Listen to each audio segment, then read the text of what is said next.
This is the Friday afternoon Qso-Vlog network. And now, let's check in and see if CHARLEY-K1GZL is on frequency to bring us up to date on the latest 40-meter band propagation.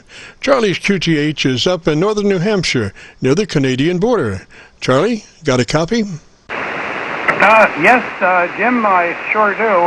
KC9VKV, K1GZL, as Jim mentioned, near the Canadian border of Quebec, 4 air miles to my west and northwest, and we are in Clarksville, northern New Hampshire, where it's 46 degrees, mostly cloudy, and picked up yesterday on the 2nd of March, 4.2 inches, making 198 inches for the season. Propagation this morning on 40 meters was very good. I had just a few seconds of VK3MO down just northwest of Melbourne in southeastern Australia, and unfortunately I'm recording electronically, but due to some things that have broken down, I'm holding my microphone right up to the speaker of the recording, and let's see if I got it. In the TN4, Germany Bravo Zulu. Perfect kilo, 3 micros kilo, so heavy rain here tonight. Yep, brush the teeth and jump into bed, looking forward to it. 73, beach, the 3 micros in Melbourne now clear and going QRT, I will be here tomorrow. Okay, and that was 40 meters this morning, Tim, go ahead. Roger. Well, you've got it down about every morning there. You've got a good solid contact. Do you ever have any fades on that situation?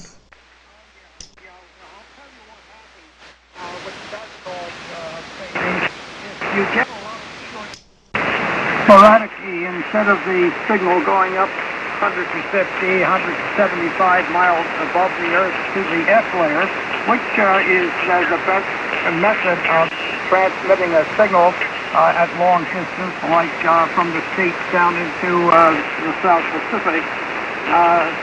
If you get sporadic E there, that's about half the height of the F layer, about half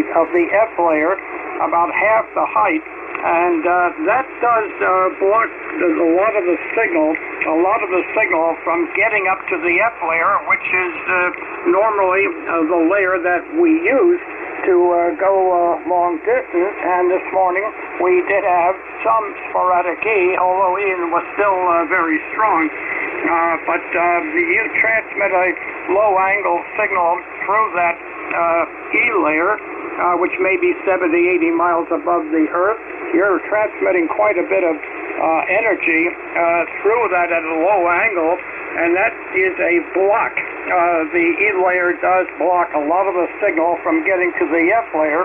However, if you're just a short distance, maybe 50 or 100 miles outside of that E layer, you might go directly to the F layer and do much better with 50 watts than somebody might do with a kilowatt that has to transmit through the E layer. K1GZL. Go ahead, Jim. Roger, Charlie. Now, at one time I did hear, and we heard from your recording, an echo situation whereby you were getting some delayed reflection coming back at you, maybe a quarter of a second or thereabouts. Have you had any more of that phenomenon? No, I haven't. It's amazing. I have not had that since then or before that. It was absolutely weird for that delay to be that long, Jim. The signal had to be going up at least 25,000 miles and coming back another 25,000 miles to Earth. It was absolutely astounding, and even Jim, who is very, very up on and used to propagation, WA3FET, he found it really remarkable that there was that much delay, and yet no one else in the group that evening heard that delay. It was just around here, as if it were beaming straight back down from up above. It was weird, Jim. Go ahead. Roger, Roger. Now, have you considered that might be a backward pass coming in off the back, Roger? Coming in off the back, Roger. Oh, no way. I don't see how that is possible. If that were the case, other people would have heard it. And we had a station about 350 miles away, did not hear it. One out in eastern Missouri, he did not hear it, and there were others that did not hear it. It wasn't any backlash, and a backlash would be much quicker to go around the world. It takes about an eighth of a second for the power to go around the world, and this took more than 2.5 times that for this return echo. It was quite a trip. Oh, roger that, roger that. Well, you know, and again, you point out that it was you that mainly heard the echo. Roger, Roger. The echo. Roger, Roger. Well, actually, I was talking to my friend Art. It was 7 air miles away, and he heard it on me. The two of us heard the same thing, and he's 7 air miles away. It was weird to have to go a round trip of maybe 80,000 miles to go 7 miles away. Go ahead. Oh, yeah, but it's not uncommon for neighbors 5 or 6 miles apart to have to get relays from, California, Roger. California, Roger. Well, it depends. It depends, but no one else heard this. No one else, and we had several people on frequency, and other people that were listening and told me at a later time that they did not hear this double echo, but it was very plain and evident. Somewhere around here, I still have that tape, and I marked it down. I'm holding on to that tape for posterity. Go ahead. That's right, Roger, Roger. You need to archive all those phenomenon, Roger. Archive all those phenomenon, Roger. Yeah, I should have a better library system than I have at present. Oh boy, I'll tell you, ham radio is wonderful. By the way, on another subject, I hope everything is okay on this virus, this COVID-19. They ought to call it COVID if it's right in the worst of it, like down toward New York. COVID-19 E. E is an Edward for extreme. That way you would know that they're talking about one particular area that is really in the worst of it. And let's hope that this can be found for a darn quick cure of it. It sure is a horrible situation. Jim, go ahead. Roger, Roger. Well, you know, we've got to do our part to try to shelter in place and keep the peak of it down low enough to where our medical system can function, and so the more we shelter in place, we are trying to stretch our medical folks to be able to stay within their capabilities, and that's the whole thing about sheltering in place, is to try to reduce the peak or spread it out at least, so we don't overtax the total capabilities of a medical situation. Roger, Roger. Situation, Roger, Roger. Oh yeah. I think we're a lot of us now are in place,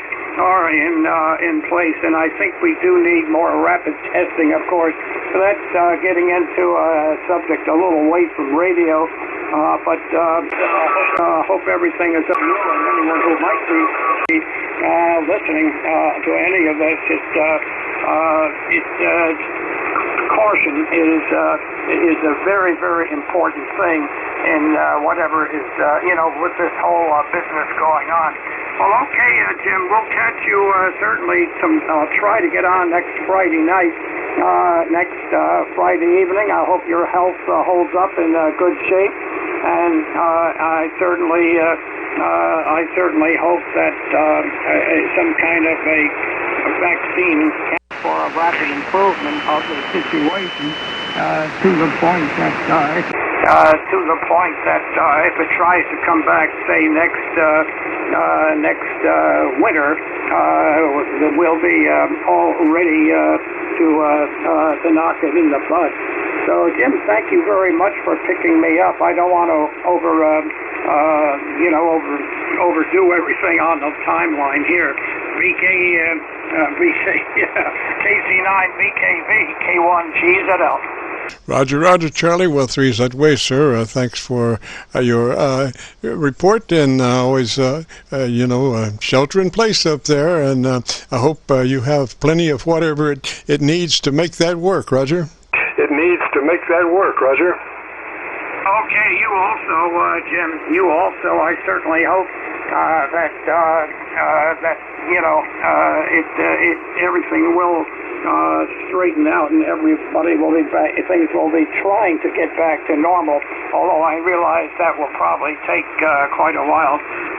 Okay, 73, Jim. Thank you very much for picking me up, and good luck with the group here. KC9VKV, K1GZL. Always a pleasure.